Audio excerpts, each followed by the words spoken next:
चलिए, तो मैंने आपको म्यूकोपॉलीसैकेराइड के बारे में सारे कंसेप्ट बता दिए, बस एक एग्जांपल बता नहीं पाया था अच्छे से, उसको भी बता देते हैं।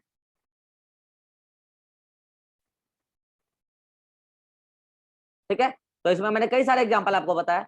जैसे मैंने कहा कि आपने जो हिपेरिन पढ़ा वो भी एक प्रकार का म्यूकोपॉलीसैकेराइड ही है। आपने जो कॉन्ड्रियोटिन पढ़ा वो भी एक प्रकार का म्यूकोपॉलीसैकेराइड ही है। आपने जो हाइलुरोनिक एसिड पढ़ा वो भी एक प्रकार का म्यूकोपॉलीसैकेराइड ही है। मैंने आपको कहा म्यूसिलेज, मैंने आपको उसके बारे में कहानी पूछा। अच्छा, म्यूसिलेज का ना मोनोमर भी आप याद रखो, ये एक प्रकार का पॉलीसैकेराइड है, इसका मोनोमर होता है गैलेक्टोज प्लस मेनोज। किसी को याद है मेनोज क्या है? ज्योति, मेनोज क्या है पता है?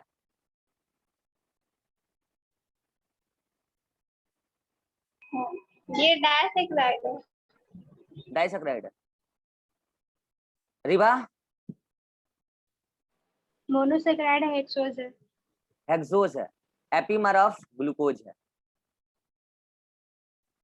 तुम्हारा भी जवाब सही है, मतलब ये एक प्रकार का हेक्सोज है और ये मोनोसैकेराइड है।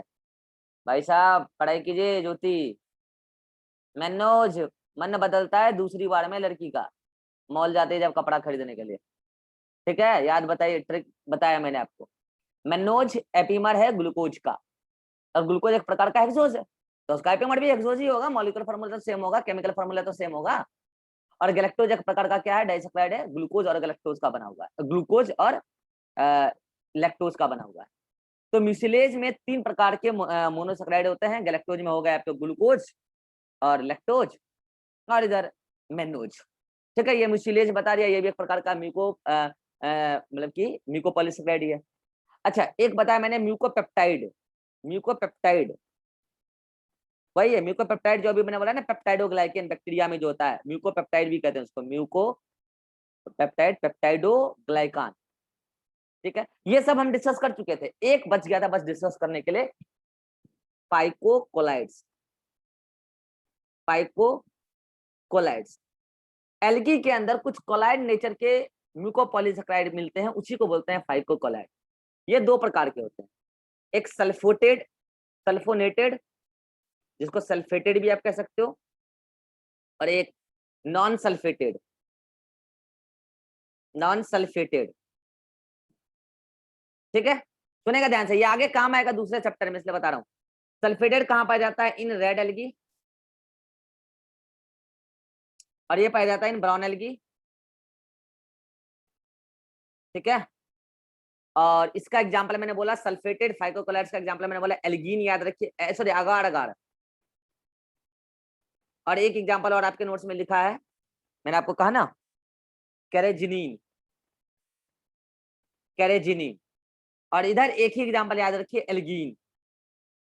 बस इन दोनों के बारे में मुझे कुछ पॉइंट बताना था, इसलिए इस मीटिंग में पूरा बात डिस्कस करना पड़ता है। किसके बारे में? इसके बारे में और इसके बारे में। ये बात बहुत इंपॉर्टेंट है, ये बात आपको आगे काम आएगी बायोटेक्नोलॉजी में, और जब मैं आपको पढ़ाऊंगा प्लांट टिश्यू कल्चर, वहां पे काम आएगी। बायोटेक्नोलॉजी में आप देखिएगा, मैं बार बार कल्चर मीडियम तैयार करूंगा बैक्टीरिया को ग्रो करने के लिए, माइक्रोब्स को ग्रो करने के लिए। ठीक है, तो वहां पर मैं as a culture medium use करने वाला हूं किसको? इसको, अगार अगार अगार को। अगार अगार एक जेलेटिनस सब्सटेंस होता है, क्योंकि म्यूकोपॉलीसैकेराइड है, और एक प्रकार का कार्बोहाइड्रेट है, पॉलीसैकेराइड है। और कल्चर मीडियम में मोस्टली यूज्ड ऑर्गेनिक मॉलिक्यूल अगार अगार है। याद रह जाएगा सभी को, यही बताना था। एल्गीन, एल्गीन का एक काम होता है, आर्टिफिशियल सीड बनाने सिखाऊंगा मैं आपको प्लांट टिश्यू कल्चर में, आर्टिफिशियल सीड। ठीक है, तो आर्टिफिशियल सीड के बारे में आपको बताऊंगा कहाँ? प्लांट टिश्यू कल्चर मीडियम जब पढ़ाएंगे आपको। ठीक है, तो प्लांट टिश्यू में मैं आपको बताऊंगा वहां पे, जब पूरा टेक्नोलॉजी बताऊंगा कैसे हम लोग आर्टिफिशियली प्लांट को ग्रो करते हैं ये सब। तो वहां पे मैं एक चीज आपको बताऊंगा कि आप प्लांट के एम्ब्रियो को सेपरेट कर लीजिए। ठीक है, ये एम्ब्रियो है, और उस एम्ब्रियो को एल्गीन से, जो एक प्रकार का नॉन सल्फेटेड फाइकोकोलाइड है, जो ब्राउन एल्गी से आप निकाल सकते हैं, एल्गीन। तो आप उसको एल्गीन से एम्ब्रियो को कोट कर दीजिए, कवर कर दीजिए। वो एक प्रकार का चिपचिपा पदार्थ तो है, म्यूकोपॉलीसैकेराइड एल्गीन। तो एल्गीन से आप उसको कोट कर दीजिए, और फिर जो ये होल स्ट्रक्चर तैयार हुआ ना, मतलब एल्गिन कोटेड एम्ब्रियो, इसी से आर्टिफिशियल सीड बनाते हैं। बस अभी इतना याद रखिए कि एम्ब्रियो को, प्लांट के एम्ब्रियो को, प्लांट के एम्ब्रियो को, प्लांट के एम्ब्रियो को, ठीक है, प्लांट के एम्ब्रियो को एल्गिन से कोट करके आर्टिफिशियल सीड बनाया जाता है। एल्गिन का ये एक यूज है। और अगार अगार का क्या यूज है कल्चर मीडियम में? क्या सभी को अब क्लियर हो गया? फाइकोकोलाइड ले लीजिए स्क्रीनशॉट। क्रेजिनिन भी याद रख लीजिएगा, सल्फेटेड वाले में ठीक रहेगा, याद रख लीजिएगा तो कोई नुकसान नहीं है, ठीक है। तो यहाँ जाके आपका कार्बोहाइड्रेट फुल्ली समाप्त होता है, म्यूकोपॉलीसेकेराइड भी समाप्त होता है। आइए हम चलते हैं अगले पड़ाव पर।